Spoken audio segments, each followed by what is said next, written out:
Hello everyone, আসসালামু আলাইকুম। কেমন আছেন সবাই? আপনাদের মাঝে ছোট্ট একটা ব্লগ নিয়ে আসলাম। আপনারা জানেন যে আমাদের মৌলভীঘাট মানে গোদারবাজারের থেকে একটু আগায় আসতে হয়। মৌলভীঘাট নতুন একটি দর্শনীয় স্থান করছে, যেটার নাম হলো জলাঙ্গি, যা দেখতে খুবই সুন্দর। আপনার মনটা ভরে যাবে এইটুকু আশা করি। যদি বিকালে আসেন তাহলে আপনার অবশ্যই কিন্তু জায়গাটা আপনার এখানে বসে থাকলে অবশ্যই আপনার মনটা ভরে যাবে। জৌলুঙ্গি নাকি জলাঙ্গি, এটা আমি আসলে কনফিউজ। যদি আপনারা একটু ভালোভাবে উচ্চারণ করতে পারেন অবশ্যই কমেন্ট সেকশনে একটু জানিয়ে দিয়ে যাবেন। যেটা দেখতে মানে ইলিশ মাছের যে ঝাঁকটা আছে না, সেম ওই আদলে করা। দেখেন কত সুন্দর সুন্দর ইলিশ মাছ দিয়ে, স্টিলের, যেটা যাই হোক স্টিল দিয়ে বানাইছে। এটা কিন্তু দেখতে খুবই সুন্দর এবং মনোরম পরিবেশ।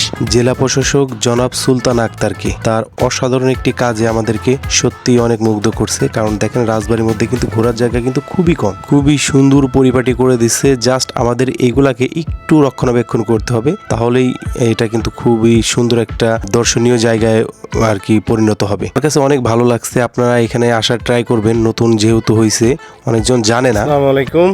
এটা হলো আপনার মৌলভীঘাট যে জায়গাটা আছে, দেখেন কতটা সুন্দর একটি এরিয়া।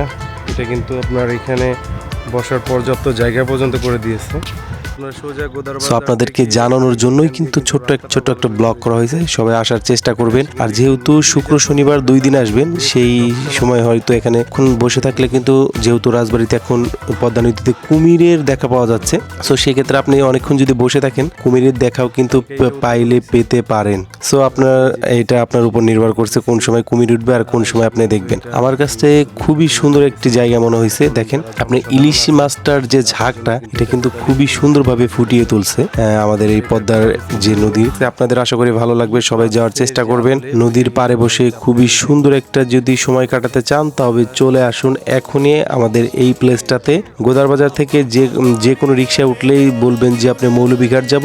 অনলি মনে হয় 10 টাকার বেশি রিক্সা ভাড়া হওয়ার কথা না। তার মধ্যে মৌলভীঘাট একটা সুন্দর একটা জায়গা তৈরি করে দিছে। যারা মনোরম পরিবেশ বসতে চান তাদের জন্য বেস্ট একটা অপশন হবে আপনার এই জায়গাটা। সো ভালো থাকবেন সবাই, আসসালামু আলাইকুম।